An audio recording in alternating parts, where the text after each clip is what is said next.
Hello， 大家好，歡迎嚟到楊俊賽馬專業嘅直播時間。今集想同大家講下星期日越洋轉播嚟香港嘅兩項賽事啦，包括就一級賽啦，達德素金杯同埋另外一項嘅一級賽愛爾蘭1000堅尼。咁當晚就頭賽開跑時間晚上嘅10:05啦。今集固然係講下兩項一級賽我嘅心水推介啦。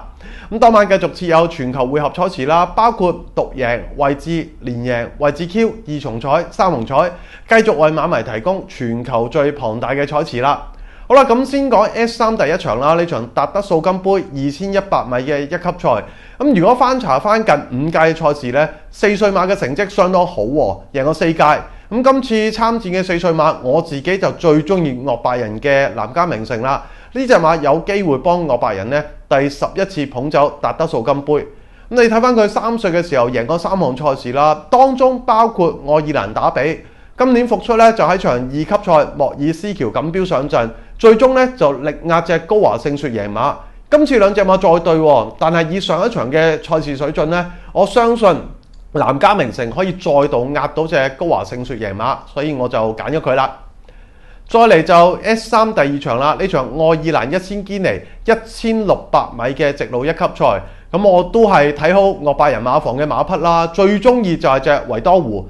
咁呢隻黐馬呢，上年跑5場全部都贏晒嘅，咁當中包括3項嘅一級賽啦，贏馬嘅國家包括呢美國、英國同埋愛爾蘭。